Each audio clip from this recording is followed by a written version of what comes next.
in as we welcome everybody to Toyota Warriors Postgame Live with the Hall of Famer Chris Mullin, NBA champion Festus Ezeli.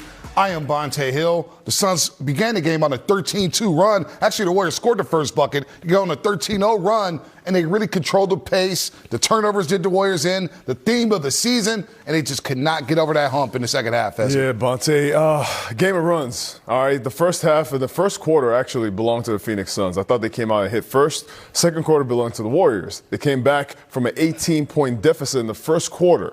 Came back and won the second quarter by about 14 points, about 13, 14 points. And I think this is what the first half looked like, back and forth. Second half was a different story. I thought the Phoenix Suns really took matters into their own hands. I thought Jaylen Green was special. His ability to score, he got into a rhythm early. I mean, watching the Warriors right now, they feel like they left it all on the floor. Because it's one of those games where you feel like all the things, the culmination of everything that's happened this season was injuries, it was turnovers, guys trying to get some kind of rhythm on the floor together, and tonight just showed all those things together. Mully, that quick turnaround from the Clippers game Wednesday night really did the Warriors in. Kristaps Porzingis did not look like himself. The ankle obviously bothering him. Steph Curry did not look like the guy we saw Wednesday night in that second half against the Clippers when he scored 27 of his 35 points. They just were a step slow, couldn't get to the 50-50 balls. Passes where they looked fatigued all night long, and you have to give the Suns credit. They got the rest, they were at home, and they were just a step quicker all night long. Yeah, as you just said, they left it all on the floor. They left it in L.A.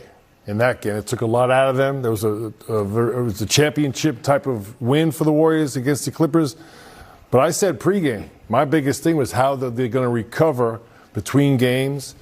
This Phoenix Suns team, average age of about 26, 14th in the league. The Warriors are the oldest team in the league. They played Tuesday, so they had an extra day of rest. They're at home. All those things worked in their advantage. But they still had to come out and execute knockdown shots. And the guy, the biggest star of the night, was Jaylen Green. A guy who has historically really struggled against the Warriors. You see the numbers there. Bonte, you can read them off there. Yeah, 31% from the floor. Remember last year in Game 2, Jaylen Green dropped 38 points on the Dubs and made 8 threes. In the other 6 games, he only averaged 9 points a game. He was awful from the floor, shot in the low 30s. Well, tonight, and this is back-to-back playing nights, and Fezzi, we all discussed this in the pregame show. Would Jaylen Green be capable of having back-to-back nights like he did? Tuesday night against the Blazers, he was special, 14-29. He had 35 points. Well, tonight, he scored 22 points in the second half alone. He was rolling. Yeah, Bonte, I thought the Warriors did a good job on Jaylen Green early in the game. They let him get some easy baskets there in the second quarter. And from there, just like any young player, any young talented player, once you let him get some life, it's hard to stop him. He's a really tough shot maker. And some really tough bombs he hit after he got some confidence. Then from there, you can see it. You can even see in the way he was dribbling the basketball. He was ready to go by anybody who was in front of him and guarded him. Jaylen Green really needed this. This was his first game against the Warriors this season. And for them, I think they feel like this is a star they can build around moving into the future. Yeah, Jaylen Green is so talented. And you say he's definitely capable. Was it probable? Not by the numbers. He's really struggled against the Warriors defense. But we mentioned pregame, Bonte. He's one of those guys that can make really tough shots. Borderline bad shot maker. I mean, he just takes sometimes very questionable shots, but he has the ability to make them because of his athleticism. He got that fast break dunk. He also made that 3 at the end of the half. So at halftime, he had 14 points. He made 4 threes and that dunk. So he felt good about the way things were going for himself. Then things opened up for him. As Fezzi said, he was beating people off the dribble. That's what you said. Warriors look a step slow. Definitely from the Clipper game. But once he knocked down those threes, he made some mid-ranges. He was driving by people for layups. Really put together a big-time game, back-to-back playing games. Yeah. So you got to give him his credit. That 3 before the half was huge because it gave Phoenix a 5-point lead. And in the first 6 minutes of the third quarter, Phoenix outscored the Warriors 17-8 to stabilize the game and go back up 16. Jaylen Green, what a night for him. And then we discussed this all season long, Fezzi. And we said if the Warriors turn the ball over 20 times tonight against Phoenix, it's going to spell trouble. Well, guess what, folks? They committed 21 turnovers tonight. They gave up 30 points off those turnovers. They're a minus 20 when it came to points off turnovers, and it happened early and often, Fezzi. 9 turnovers in the first quarter alone. I mean, the first quarter, 9 turnovers. Second half, 10 turnovers. I mean, the Warriors, this is one thing they can't have, especially on a night when they're not shooting the ball very well. They give up, how many points off of turnovers they give up tonight, Bonte? 30 points. 35 Wednesday. Minus 20. You're struggling to score. You shoot 40% in the first half. Man, these are things that the Warriors, you got to find ways to take care of the basketball. This has been the story all season long, and tonight was kind of like an exam. What have you learned all year long? Yeah. I think the Warriors kind of showed that, I mean, that's something they have to figure out a way to take care of. But that's fatigue. That's mental and physical fatigue, a little bit of focus. And we mentioned pregame, both these teams are one of the top 10 in deflections. So you have to be extra careful handling the ball. But I do think that's a result of physical fatigue. So there are minus 20 points off turnovers. Mm-hmm. And we also mentioned pregame about the three-point shooting. Both teams rely heavily on three-point shooting. The Suns make 18 to the Warriors 11, so it's a minus 21. So it is minus 41, just those 2 categories. No doubt. And then you add in the fact that Steph Curry didn't have it going tonight. He was just 3 of 10 from the three-point line, 4 of 16 overall. At times he was compromised with his runner's knee. You could tell he was not right. I know he had a magical night Wednesday against the Clippers, scoring a 35-27 coming to them in the last 2 quarters. But tonight he just could not find a rhythm. And give the Suns credit, Fezzi. They switched everything. Not having Mark Williams in the game, Iguodala was switching on to him. They limited the three-point attempts for Steph Curry early and often, and you see the numbers right there, and that's a big reason why the Golden State Warriors lost tonight. Yeah, Steph could not get it going. A lot of it was also the Warriors just couldn't get anything going. And you see there's 3 guys on Steph as he's going to the lane. There was no guys making shots out of the rim, and I thought the second half was the Warriors looking to Steph to save them, bail them out. Steph has given you everything. You know, coming back from this injury, playing, you see him, he was banged up, he was limping tonight. Somewhere through the game, he was limping. It looked like he hurt his knee again. This is one of the things that's going to bother the Warriors. And you kind of have it in your mind. And you wonder if they win this game, is it even worth it? Because you don't want Steph to get hurt more than what he's already been. I thought he had a tough shooting night, but that's just a result of the whole team really struggling. No offensive rhythm, turning the ball over, and other guys struggling shooting the floor, shooting for the ball. It made the floor shrink, and then Steph couldn't really get it going. Yeah, obviously missing those 27 games at the end of the season there took Steph totally out of his rhythm, and not so much on-court rhythm, but his body recovery rhythm of playing every other day consistently. Your body gets used to that rhythm. His body didn't have that, so it's no coincidence. His first game back against the Rockets was his best game. He was fresh, the adrenaline was flowing. He had a few shaky games in there before the play-in. Was dynamite against the Clippers, especially in the second half. And then tonight, and we said it pregame, Porzingis, Steph, Draymond, and Horford, how they recover. Steph and Porzingis struggled tonight physically. Draymond looked solid, but not great, and Horford was okay. So I think the Clipper game really took a lot out of those 4 players. And then the other thing, too, is you got to give Phoenix credit. I thought watching that Clipper game, they were very aware of not having a big center on Steph Curry and drop coverage. Most times Steph came off the dribble pick and rolls. It was another small to switch or double. And even on those flash screens and pin downs, it was small on small. They didn't have a Mark Williams. It might have been a blessing he didn't play. No doubt. Warriors just go 8 deep tonight against the Phoenix Suns and get blown out in the Valley. And now we have a plethora of question marks going on with this roster moving forward. Will Steve Kerr be back? Went back up 16 in the third quarter, and they will advance to the first round of the playoffs to take on the Oklahoma City Thunder. The Warriors will be back in the Bay Area. They'll have some exit meetings and try to figure out how to construct this roster for next season that has gotten older. As Mullin just mentioned, the oldest roster in the league. But one of their young guns did play well, especially since the All-Star break, and that is Brandin Podziemski. Got off to a shaky start tonight. A couple turnovers, was rushing a bit. The next thing you know, you look up, and he drops 23 points, 10 rebounds, 9 of 17 from the floor, 3 of 5 from the perimeter. Mullin, I think he ended the season on a high. He's played very well since March 1st. You take his entire season, Bonte and Festus, and by the way, he played 84 games, played every single game the Warriors played. I think in totality, Brandin Podziemski had a phenomenal season, and he finished really strong. In this particular game tonight, he kept them in the game in the second quarter. I mean, he was one of the main reasons they were only down 5 at halftime. And you see the numbers there. Once again, rebounding, from the guard position.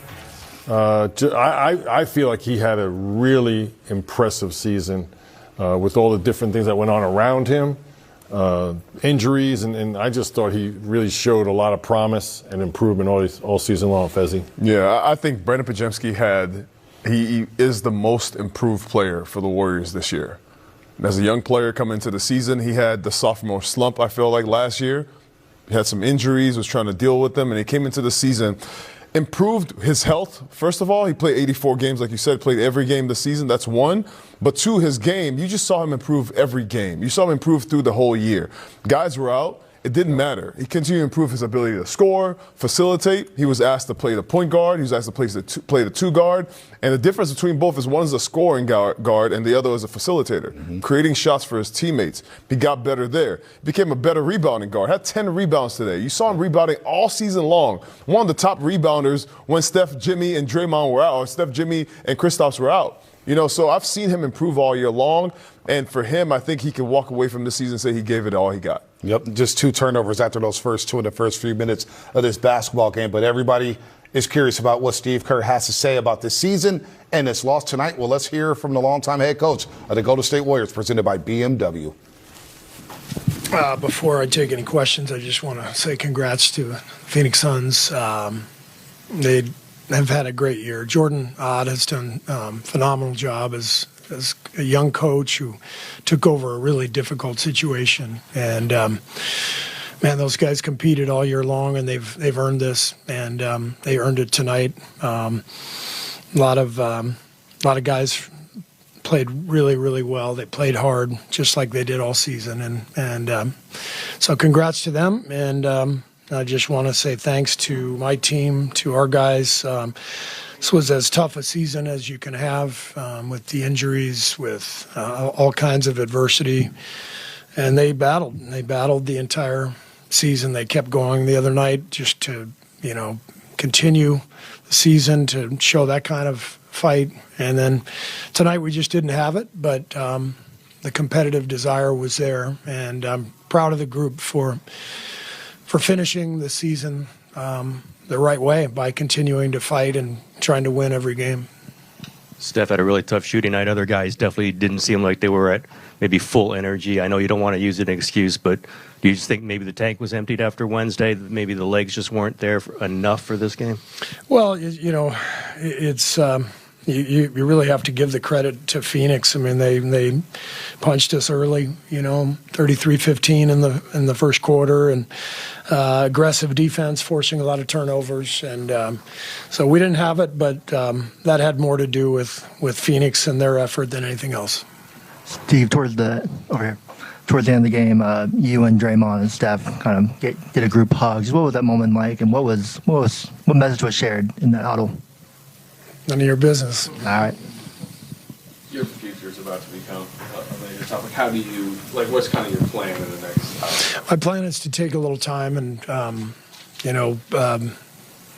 don't know, take a week or two and eventually sit down and talk with Joe and Mike. We've always had a great partnership and collaboration, and just see where they are. And I'll tell them where I am, and we'll talk about what's next for the Warriors, what the plan is this offseason, and we will come to a collaborative decision on what's next. I don't know what's going to happen. I still love coaching, but I get it.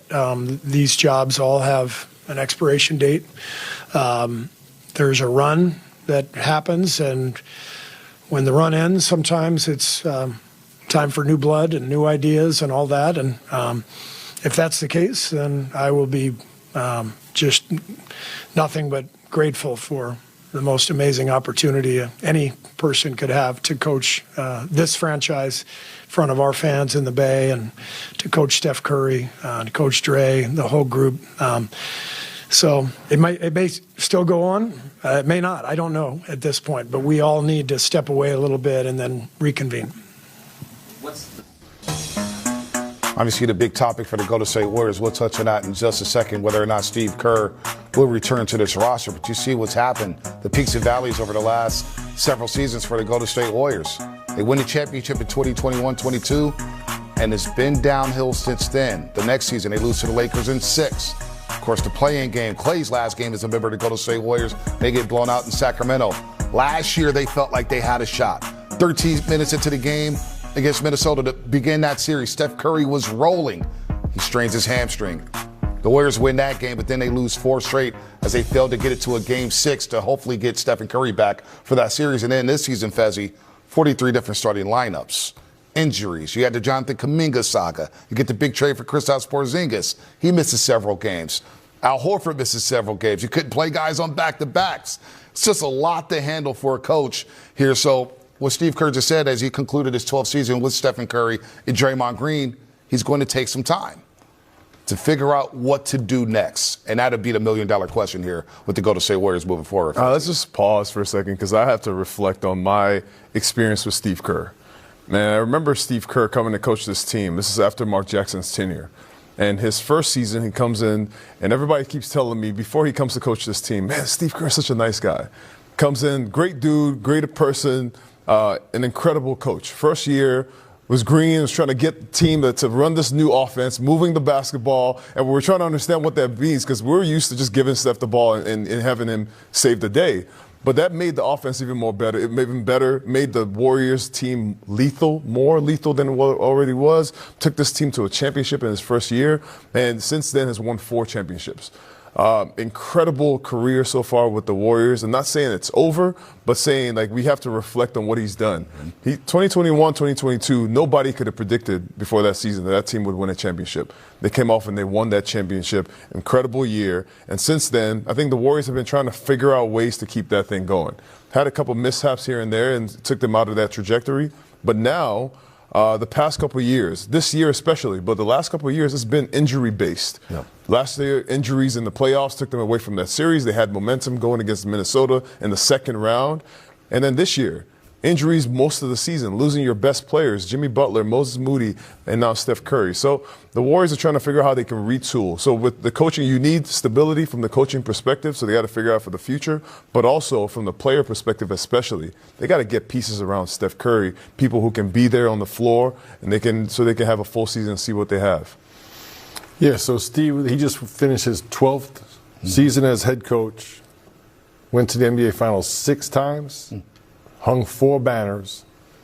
So I'd say mostly peaks during this tenure. This has been a dynasty. Let's not just remember the current loss right here. So it's been an incredible run. And look, even as players, when the season ends, the first thing you want to do is just settle down. There's a reason you don't make many comments to the team right after the game because you haven't seen the tape. You don't want to say anything that's out of line. Steve's earned that right. I do also think Steve has a very committed way he believes the game should be played, and he understands what type of players he needs to play that style. And as those players age, does he want to move on with a different type of roster? You know, and then that makes total sense. So, you know, sitting down and airing that all out and putting all the facts on the table and feelings, and then you make your decision. Yeah, you mentioned the first season, 67 wins. You guys run through the playoffs, beat the Cavaliers in 6 games. You talk about the ball movement. Warriors are always at the top of the list with assists and trying to find those type of players. But also they have to get younger, right? Because an aging roster doesn't help a head coach in this league. I mean, having Steph Curry as a player is probably one of the best dreams any coach can have. You know, it was, I don't know if you guys remember this, but Steve Kerr was tuggling between the job with the Knicks and coming to the Warriors. And choosing this roster, probably one of the best things he did for his whole career. And this incredible career so far. But you have to, especially in these last days of Steph and with him playing so well, you have to find a way to put great players around Steph so they can keep making this thing, you know, try to find ways to win. They set a new standard for winning here at this franchise. And to keep that going, you got to have people around you that can keep that thing going. Yeah, you're right, Bonte. We saw it all season long. You know, if you have half your roster and those guys are playing both minutes and they're only available for 40 to 50 games, right, and you're playing a style of ball movement, timing, screening, you need to be together. Now, you don't have to practice every day, but you have to play some bulk time. No one knows that better than Steve Kerr, Steph Curry, and Draymond Green. They know what it takes to win a championship. And you don't put it together in game 78 when you haven't played together, that they knew this was a long shot. They did their best. They just wanted a little shot. But they have respect for what it takes. And you know how the long season, how those ups and downs actually catapult you to the finals and to championships, because all the things you go through physically, mentally, you come together as a group when adversity hits.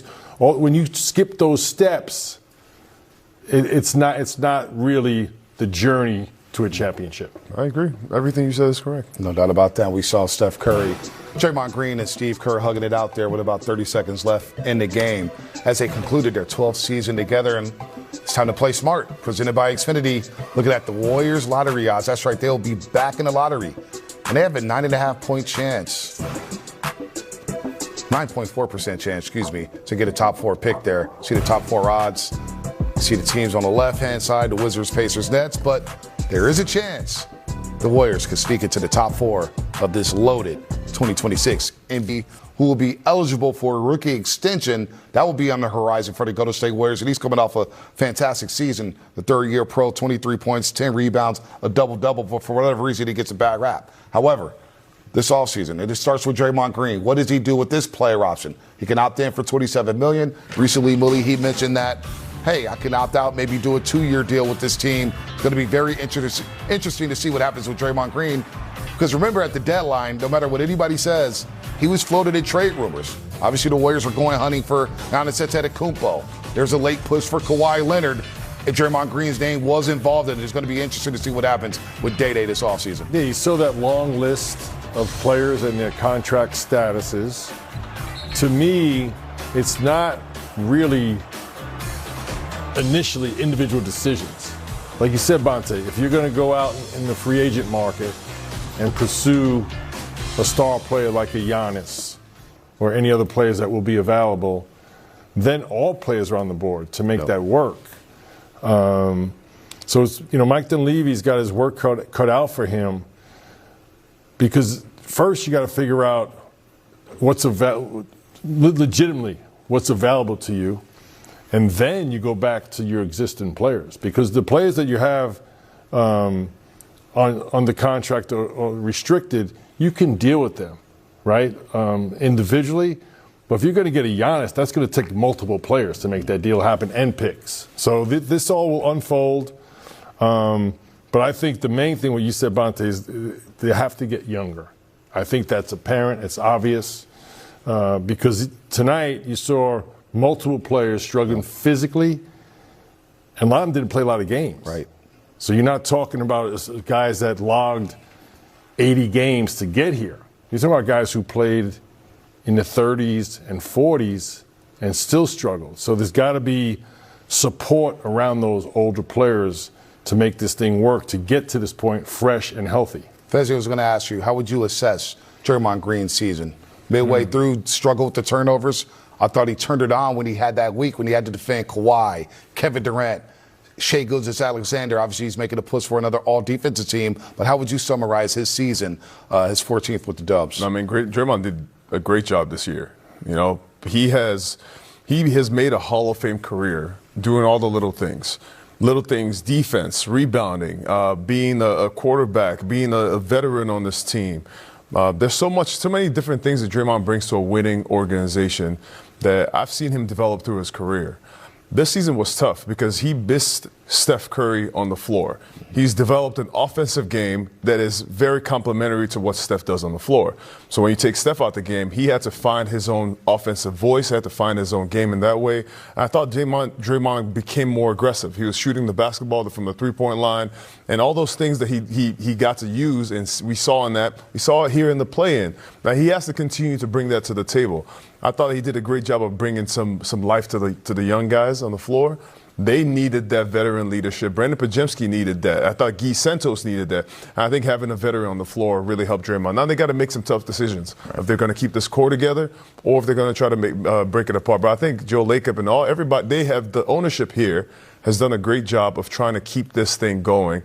I mean, they brought Jimmy Butler in. This year they brought Kristaps Porzingis in. And they just keep trying to find ways to keep this thing going. I think that they've done a great job. Draymond Green, spectacular season for him. Let's hear from him at the podium as the Warriors season ends at the hands of the Phoenix Suns. Draymond, When you and Steph came out, the two of you and Steve sort of embraced, not asking you what you said, but just sort of what was the emotion like in that moment? Just appreciating this year, all the years that we've been together. It may be the last time. So just a share moment was good.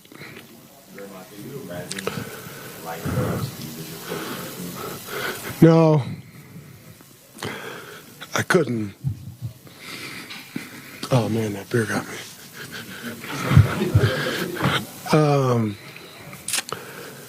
No.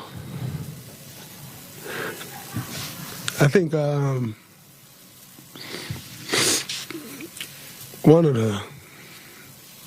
the biggest blessings as far as my career has gone is being able to be in one place. I've had the same coach for 12 years. Obviously, Coach Jackson for 2. But I'm not really someone who likes things to change. I like pretty vanilla status quo. Keep things the same. And so to have the situation that I've had has been incredible for me because I just don't deal with change well. I don't love it. So, no, I don't want to think about that. I hope that's not the case. But we'll see what happens. Steve, in here made it pretty clear it's definitely up in the air as far as he's concerned. He's going to talk with Joe and Mike maybe after a week or so. Are you worried that this is it for Steve coaching you guys? Yeah. I think it'd be pretty crazy not to think that's a possibility. What I will say is I think, most coaches don't coach on the last year of a contract.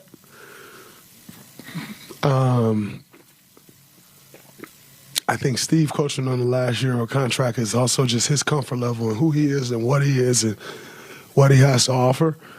So I don't make much out of an extension like it. But yet the possibility is there that he doesn't re-sign. Yeah, I don't even remember what your question was, but That was it.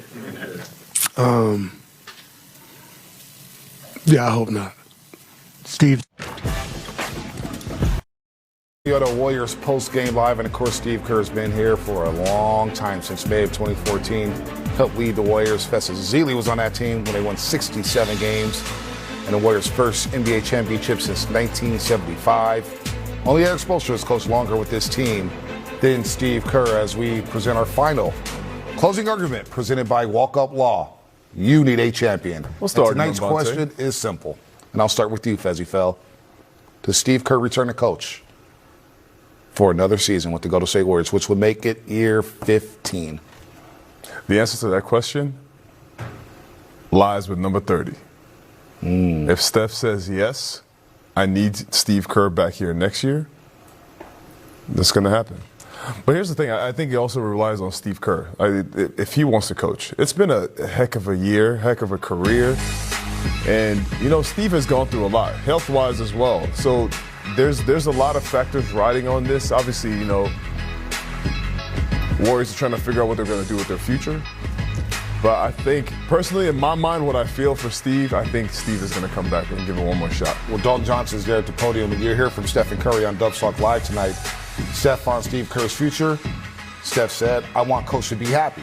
But to be clear, Steph wants Steve Kerr back. It's just not in his nature to tell someone what to do. So it's $1 million question. What do you think, Mully? Steve Kerr return? Listen, Steve Kerr has earned the right to do whatever he wants. I just think it needs to be clear to him what those conditions are. Because you know exactly how Steve wants to play, and there's a certain type of player to play that style. And if there's going to be major changes around the roster and his ability to coach his style that he believes in is compromised, then that's a decision he'll make. There's always extenuating circumstances and other influences, But this is Steve's decision to make. So we'll see how it plays out. Look, every franchise at some point goes through a changeover. This has been an incredible, successful, dynastic run. But again, Steve Kerr is one of the greatest NBA coaches of all time.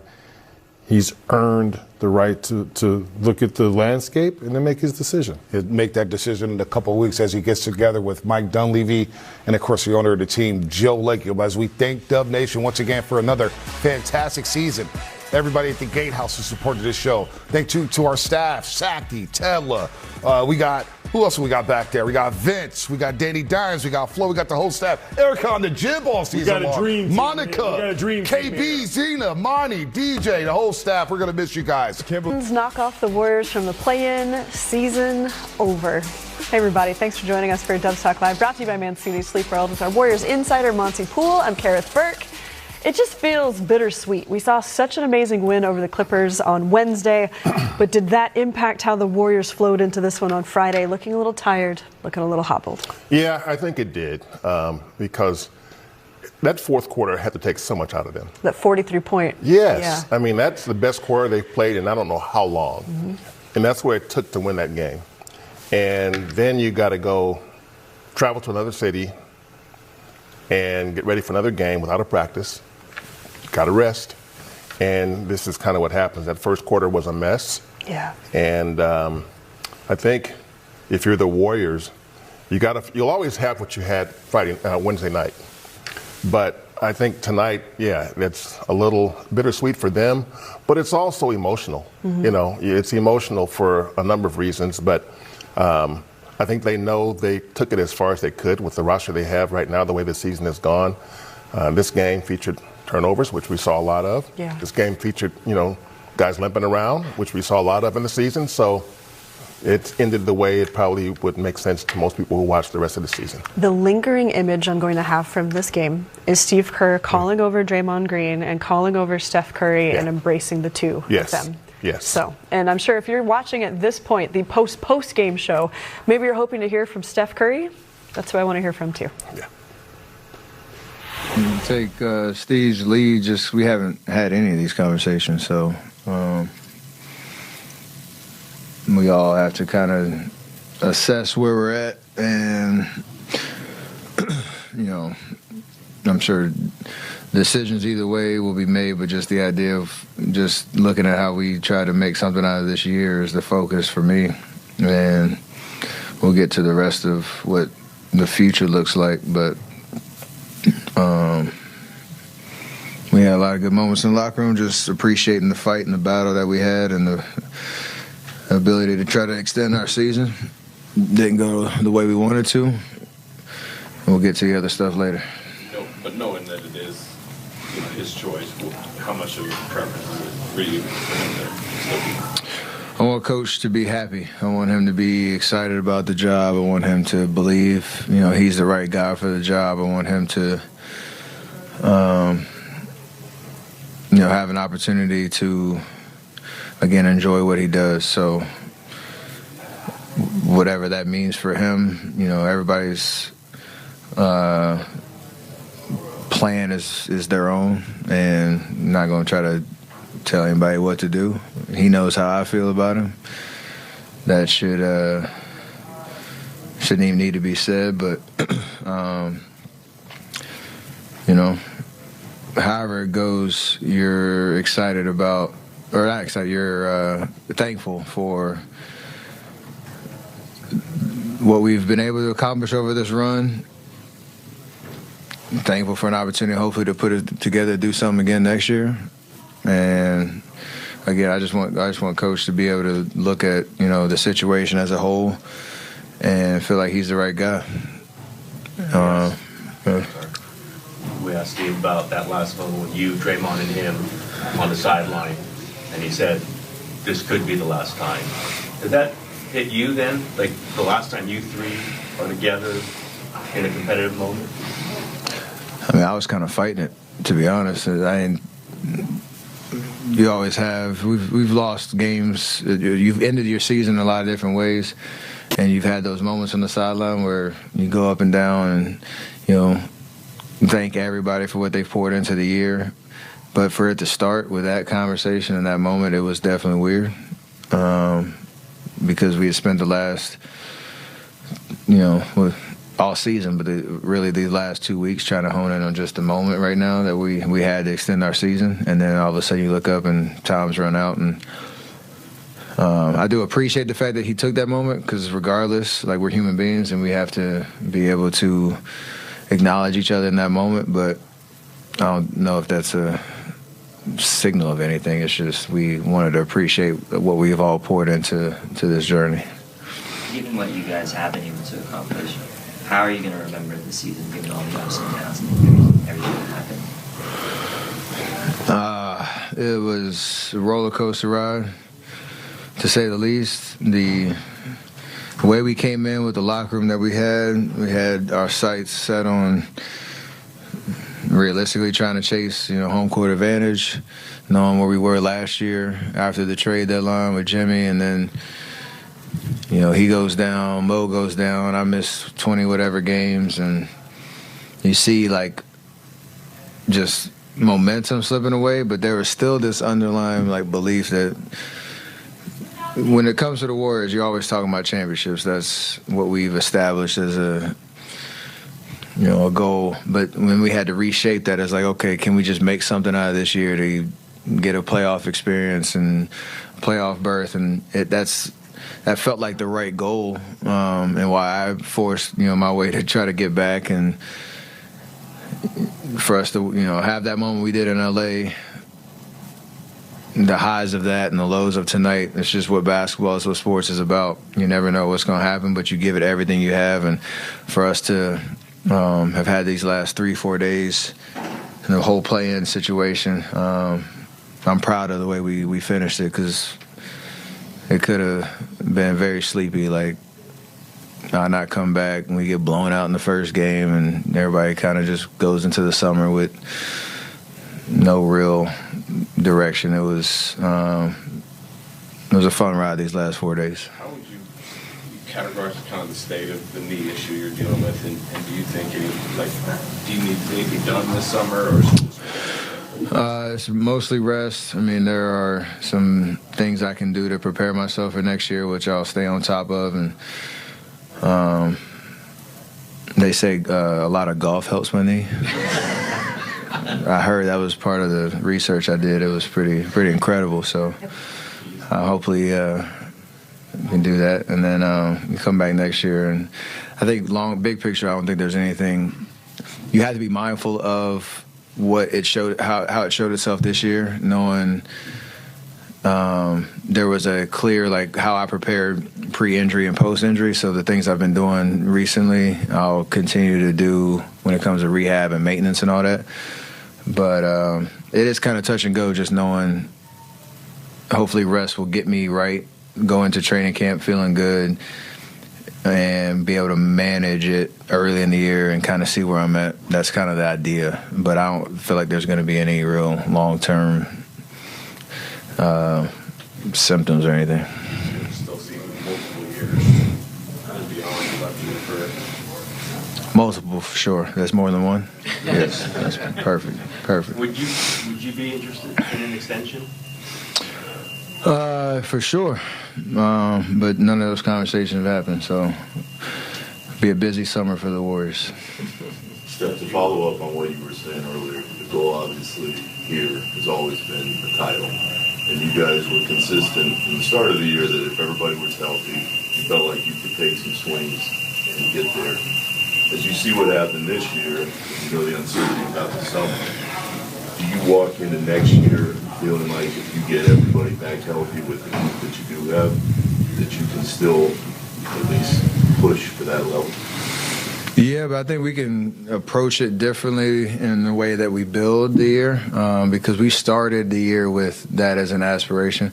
I've only been in one locker room for the last 17 years, and before you win the title, there was only like those first 2 years, like you're building, the foundation for what a championship team looks like, even though you had no idea what that really meant.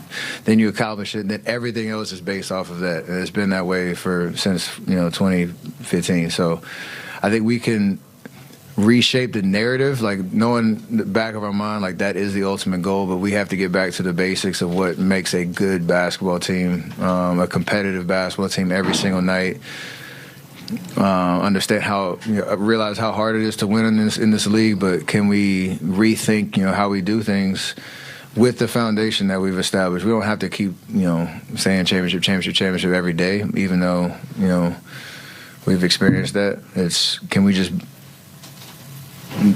build the foundation again with what this team needs to do, with the way that the game is played now, how fast it is, how young and athletic it is, all of those things we have to kind of put everything on the drawing board to get back to, just being competitive every single night. Steve said the words you used were every coach has an expiration date. Was he in here like going crazy? Like, y'all give me some lines. I've only had one conversation with him, so I didn't get the. I'm learning on the fly. So please, sorry. A week or two. Continue. But my question is, he certainly seems as engaged as ever in his 12th season. Yeah. And how do you view is he still the right coach for where you guys are? And do you agree with it? Every coach has an expiration date, or can it go longer?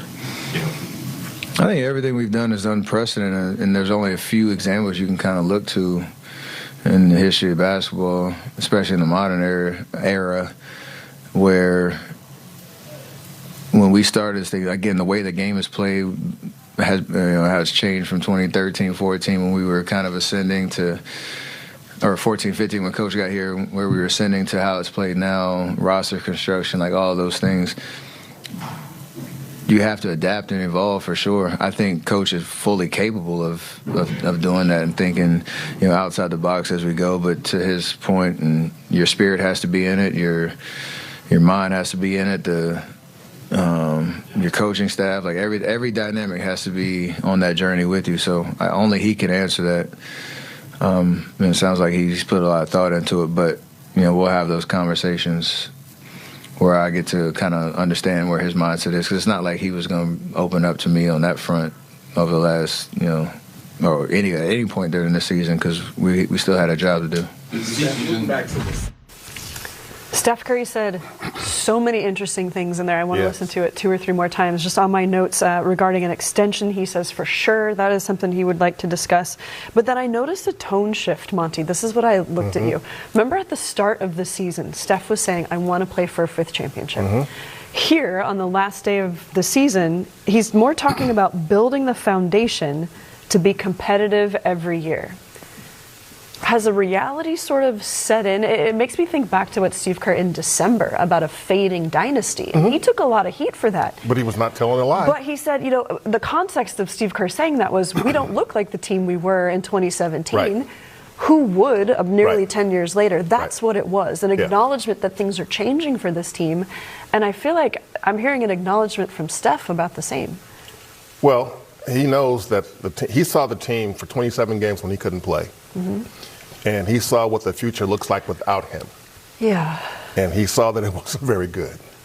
And so I think Steph wants to be here to see that turnaround.